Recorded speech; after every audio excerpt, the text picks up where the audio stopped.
أعوذ بالله من الشيطان الرجيم بسم الله الرحمن الرحيم الحمد لله الذي هدانا لهذا وما كنا لنهتدي لولا أن هدانا الله لقد جاءت رسل ربنا بالحق بسم الله الرحمن الرحيم اللهم كن لوليك الحجة ابن الحسن صلواتك عليه وعلى آبائه في هذه الساعة وفي كل ساعة وليا وحافظا وقائدا وناصرا ودليلا وعينا حتى تسكنه أرضك تما وتمتعه فيها طويلا. اللهم صل على محمد وآل محمد. ثم الصلاة والسلام على أشرف الأنبياء والمرسلين وعلى آله الطيبين الطاهرين الذين أذهب الله عنهم الرجس وطهرهم تطهيرا. اللهم صل على محمد وآل محمد. أما بعد فقد قال الله تبارك وتعالى في كتابه الكريم وهو أصدق الصادقين وقوله الحق بسم الله الرحمن الرحيم إن الإنسان والعصر إن الإنسان لفي خسر صلوات بن محمد وآل محمد. اللهم صل على محمد وآل محمد وعجل فرجهم. عزیزان گرامی، خالق کائنات کا ارشاد ہوتا ہے والعصر ان الانسان لفی خسر. عزیزان گرامی، جیسے خداوند کریم نے یہاں پہ قسم کھائی ہے ویسے ہی خدا نے قرآن مجید میں مختلف جگہوں پہ قسمیں کھائی ہیں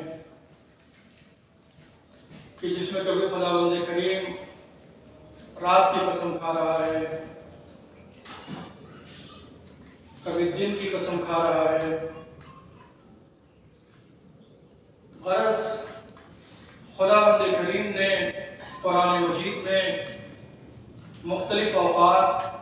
اور مختلف ٹائم اور زمانے کے اعتبار سے اللہ نے قسمیں کھائی ہیں.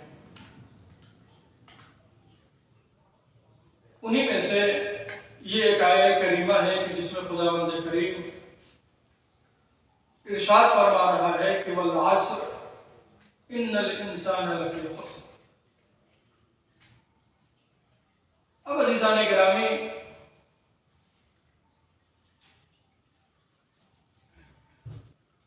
اہل تفاسیر یہ بیان کرتے ہیں کہ اس آیہ کریمہ کے ذیل میں مختلف اور چند اقوال تقریباً تفسیر امثل، تفسیر مجموع البیان، تفسیر نور، ان تمام تفاسیر میں مختلف اقوال کو بیان کیا گیا ہے. ان میں سے بعض یہ کہتے ہیں کہ عصر سے مراد، ایک قول یہ ہے کہ اس سے مراد عصر بعثت نبی ہے، یعنی جس نے عصر سے مراد عصر بعثت نبی لے لیا،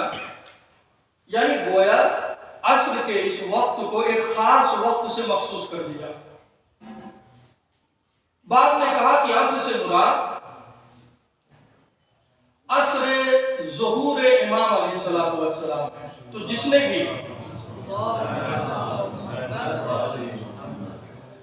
بھی عصر سے مراد عصر ظہور لے لیا، اس نے بھی اس عصر کے وقت کو مخصوص کر دیا ایک مخصوص زمانے اور ایک مخصوص وقت سے، یعنی جب ظہور ہوگا اس دن کی عصر مراد ہے. لیکن عزیزان گرامی، تمام تفاسیر میں جہاں پہ مختلف اقوال پیش کیے گئے، مختلف تفاسیر لکھی گئی اس آیہ کریمہ اور عصر کے ذیل میں، ان تمام نے ایک تفسیر کو ضرور پیش کیا. وہ یہ ہے کہ عصر سے مراد زمانہ ہے، اس پورے وقت کا ایک خاص حصہ ہے، وہ دن کا خاص حصہ کہ ابھی کچھ ہی لمحوں بعد سورج کی بادشاہت ختم ہونے والی ہے اور رات کی تاریکی اپنے پنکھ پھیلائے کھڑی ہے کہ کچھ ہی دیر بعد جیسے ہی سورج ہٹے گا میں اس زمین کو اپنی تاریکی کی آغوش میں لے لوں گی، اور میں یہ دنیا والوں کو سمجھا دوں گی کہ ابھی چند لمحے پہلے تمہاری حالت یہ تھی کہ اگر تمہارے ہاتھوں سے سرسوں کے دانے بھی گر جاتے تو تم اسے بآسانی چن سکتے تھے، لیکن ابھی لمحے بھر بعد تمہاری کیفیت یہ ہے کہ وہی دانے اگر تمہارے ہاتھوں سے گر جائیں تو تم آسانی تو دور کی بات ہے اسے چننے میں کافی مشقتیں تمہیں اٹھانی پڑ جائیں گی۔ لہذا جو تمام نے پیش کیا وہ یہ پیش کیا، جہاں پہ بالکل مشترک تفسیر تھی اس آیہ کریمہ کے ذیل میں، وہ زمانہ اور دن کا آخری حصہ ہے۔ جس طریقے سے خداوند کریم نے مختلف اوقات اور مختلف زمانے کی قسمیں کھائیں قرآن مجید میں۔ اب عزیزان گرامی، یہ قرآن اور اس آیت میں لوگوں کو صرف اور صرف مخاطب کیا جا رہا ہے کہ اے صاحبان عقل، آؤ اور اس نظام شمسی پہ غور کرو، دیکھو سورج کی رفتار اپنی رفتار سے چلتی جا رہی ہے، اس میں کسی بھی طریقے کی کوئی کمی و بیشی نہیں آنے والی، اور جس طریقے سے جتنا معین وقت تمہیں دیا جا چکا ہے یہ تمہارے اوپر سے گزرتا جا رہا ہے اور تم لمحہ بلمحہ موت کے قریب ہوتے جا رہے ہو، لہذا ہوشیار ہو جاؤ قبل اس کے کہ تمہاری حیات کا سورج غروب ہو جائے اور موت کی تاریکی تمہارے اوپر حملہ آور ہو جائے، اور یہ وہ لمحہ ہوگا کہ تم جتنا بھی بڑھاؤ گے لیکن ایک بے بس جانور کی طرح سے اس موت کی آغوش میں جا سو گے۔ لہذا ہوشیار ہو جاؤ، یہ زمانہ کسی کے لیے رکنے والا نہیں ہے۔ پروردگار کہہ رہا ہے جیسے میں تمہارا خالق ہوں ویسے ہی میں نے زمانے کو خلق کیا ہے، ویسے ہی میں نے سورج کو خلق کیا ہے، اس کی رفتار کو بنایا ہے۔ جیسے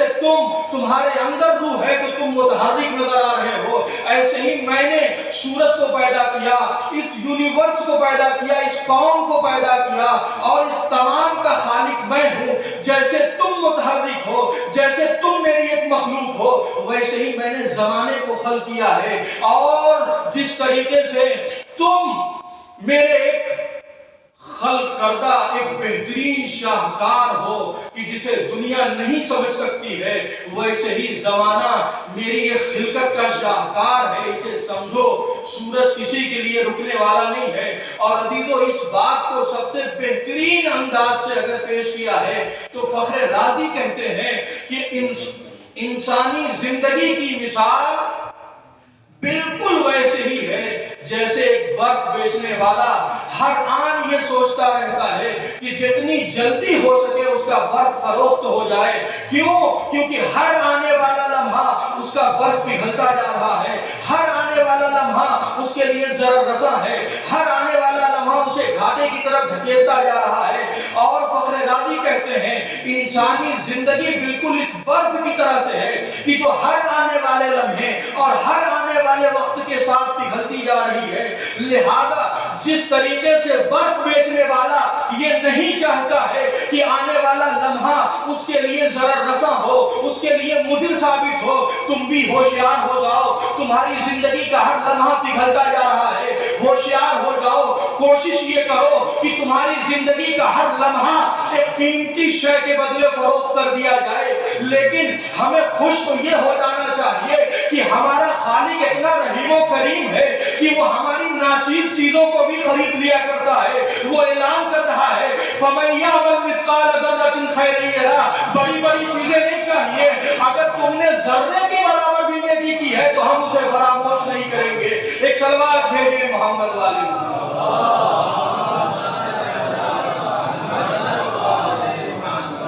عزیزان گرامی، زمانہ تخلیق پروردگار ہے اور یہ سب کے لیے یکساں رفتار سے گزرتا جا رہا ہے، لیکن عزیزان گرامی اب مسئلہ یہ ہے کہ ہم اپنی حیات میں یہ دیکھتے ہیں کہ کچھ لمحات ایسے ہوتے ہیں کہ جو برف کو بچانا چاہے پگھلنے سے تو اس کے لیے کچھ طریقے موجود ہیں۔ طریقے یہ ہیں کہ اسے کسی گرم فضا میں اگر رکھ دیا جائے جہاں پہ سورج کی تپش اور ہواؤں کا گزر نہ ہو تو برف کو پگھلنے سے کچھ دیر کے لیے روکا جا سکتا ہے۔ پوری طریقے سے اسے نہیں روکا جا سکتا لیکن تھوڑی دیر کے لیے برف کے پگھلنے کو روکا جا سکتا ہے۔ مثلاً بالتناسب اگر برف کھلی فضاؤں میں ہو تو 1 گھنٹے میں پگھل جائے گا،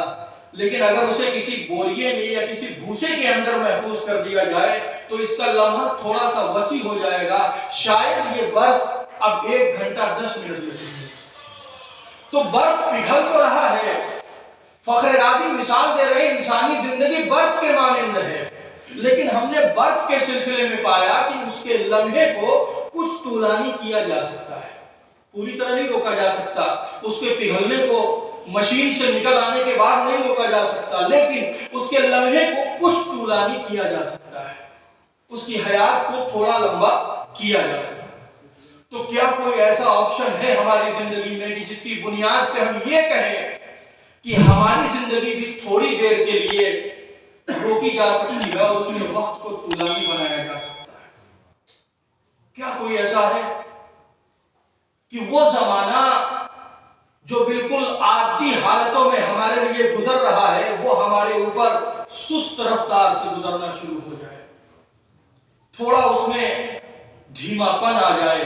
آسانی سے گزرنے لگے، جو ابھی اس وقت ہمارے نارمل حالت میں ہمارے لیے گزر رہا ہے ویسے نہ گزر رہا ہو؟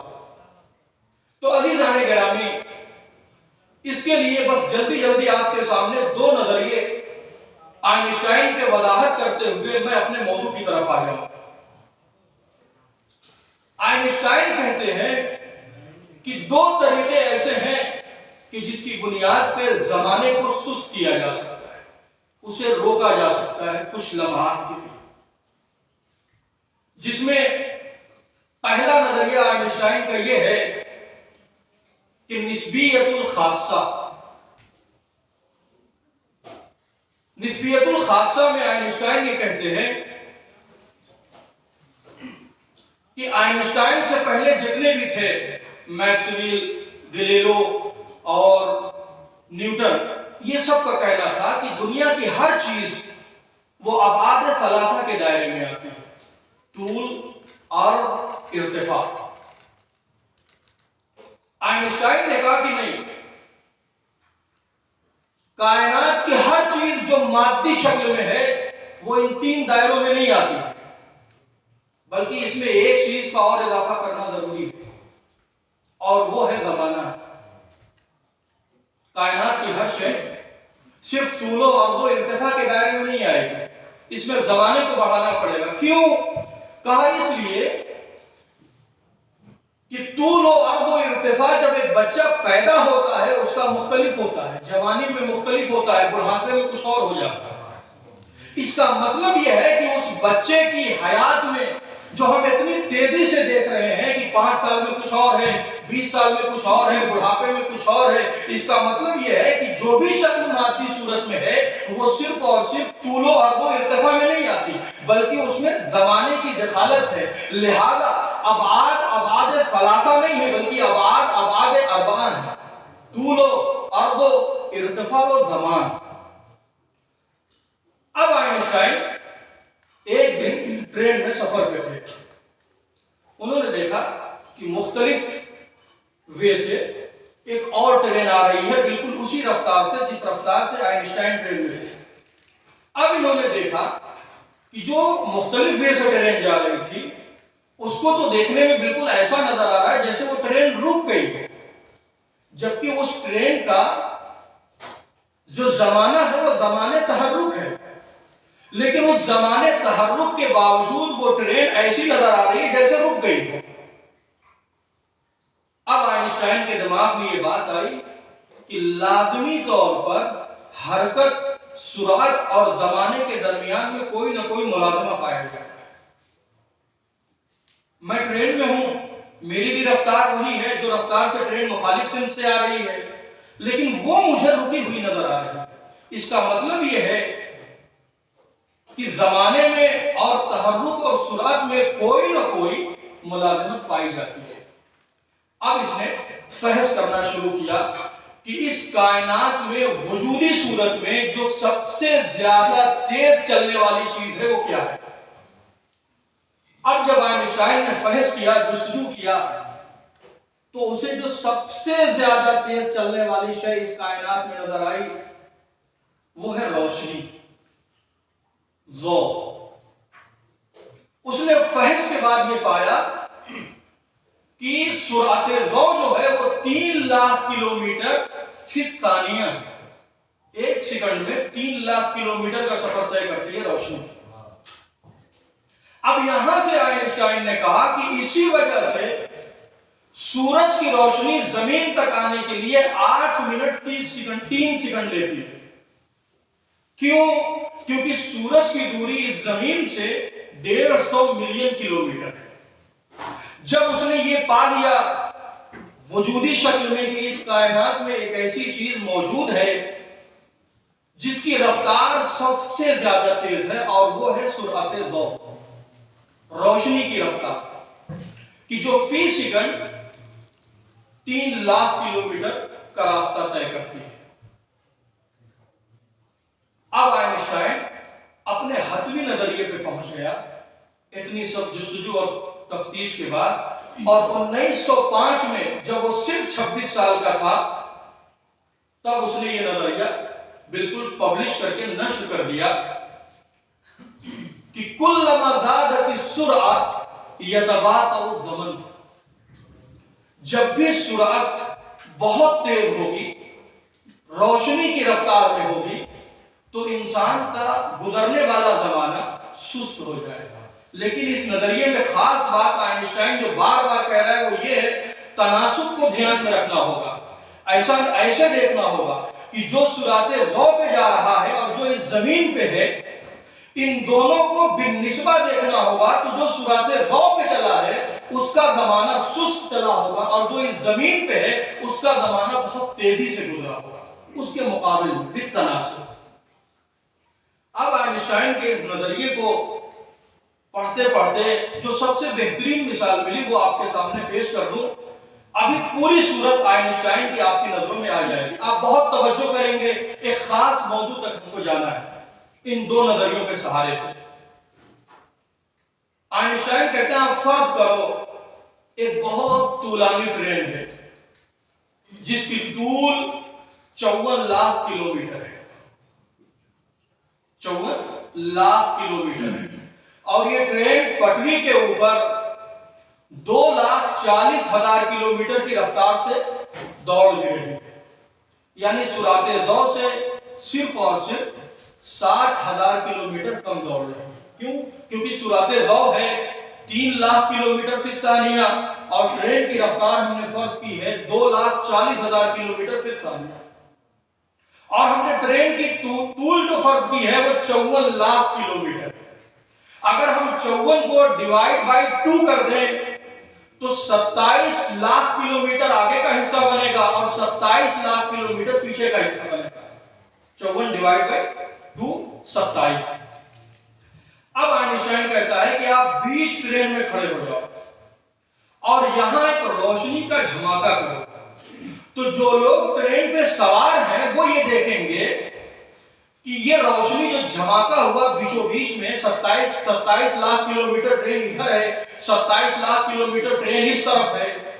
بیچ میں جو روشنی کا جھماکہ ہوا یہ روشنی دونوں طرف کے سفر کو صرف اور صرف 9 سیکنڈ میں طے کر لے گی، یعنی 9 سیکنڈ اس طرف، 9 سیکنڈ اس طرف۔ کیوں؟ 27 جب آپ اس کو